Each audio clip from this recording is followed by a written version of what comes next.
உள்ளத்திலே பகை உதட்டில் நகை அப்படின்னு சொல்லுவாங்க.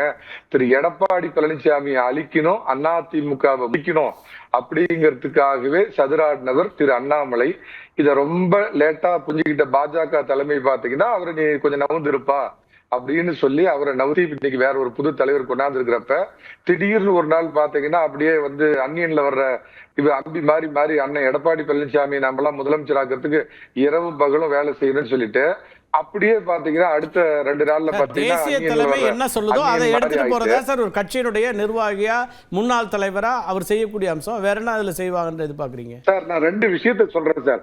திரு தினகரன் அவர்கள் இந்த கூட்டணி திரும்ப அதிமுக பாஜக ஏற்பட்டதுக்கு அப்புறம் தேவை ஏற்பட்டால் அதிமுக எங்களை கூப்பிட்டா நாங்க போய் காரம் பண்றதுக்கு கூட தயாரா இருக்கிறோம் அப்படின்னு சொன்ன தினகரன் கொஞ்ச நாள் பாத்தீங்க அப்படின்னா திரு எடப்பாடி பழனிசாமி அவர்கள் தினகரன் விஷயத்துல தெளிவா அதிலே சொல்லிட்டார், நீங்க தேசிய ஜனநாயக கூட்டணியில அவரை இணைத்துக் கொள்வதை பத்தி எனக்கு எந்த ஆட்சேபனையும் இல்ல சொன்னார்.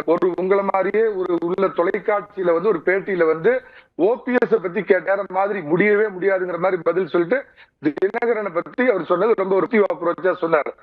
இதுக்கு அப்புறமும் தினகரன் வலுக்கட்டாயமா சண்டை பண்ணி பழனிசாமிங்கிற துரோகி நாங்க ஏத்துக்க முடியாது, திடீர்னு ஹை வால்யூம்ல இவர் தினமுறை அவரை பத்தி தனிப்பட்ட தாக்குதல்ல இறங்குறாருன்னா, திரை கதை வசனம் டைரக்ஷன் எல்லாம் முன்னாள் போலீஸ் அதிகாரி அண்ணாமலை, தமிழக முன்னாள் பாஜக தலைவர் முகவரியை இன்று பாஜகவில் இழந்து போய் இந்த மாதிரி ஏதாவது அரசியல் சிகண்டித்தன வேலையை பண்ணலான்னு கிட்டத்தட்ட மத்திய பாஜகவிற்கு அவர் இன்னைக்கு ஒரு சவால் விட்டு திரு எடப்பாடி பழனிசாமி உங்களுக்கு இருக்கக்கூடிய சிக்கல்களை, உங்களுக்கு இருக்கக்கூடிய பிரச்சனைகளை, உங்களுக்கு தலைமையோட இருக்கக்கூடிய சிக்கல்களுக்கெல்லாம் இன்னொருத்தரை நீங்க காரணமாக அமைக்கிறது எப்படி சார் சரியா இருக்க முடியும்?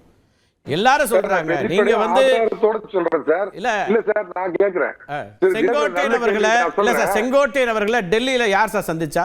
அண்ணாமலையா சந்திச்சாரு. செங்கோட்டையன் அவர்களை, ஆமா. அப்ப அந்த முடிவை யார் எடுத்தா? அந்த முடிவுக்கு பிறகுதானே செங்கோட்டையனுக்கான சரிவு தொடங்குது. இல்ல சார், நீங்க கேக்குற அந்த விஷயத்துக்கு நான் வரேன் சார். இதுல என்ன அப்படின்னா, அது அண்ணாமலை அவர்கள் தான் இதுல தொடர்ந்து இந்த முயற்சியில் ஈடுபடுறாரு அப்படிங்கிறதுக்கு நான் பூர்வமா சொன்னேன்.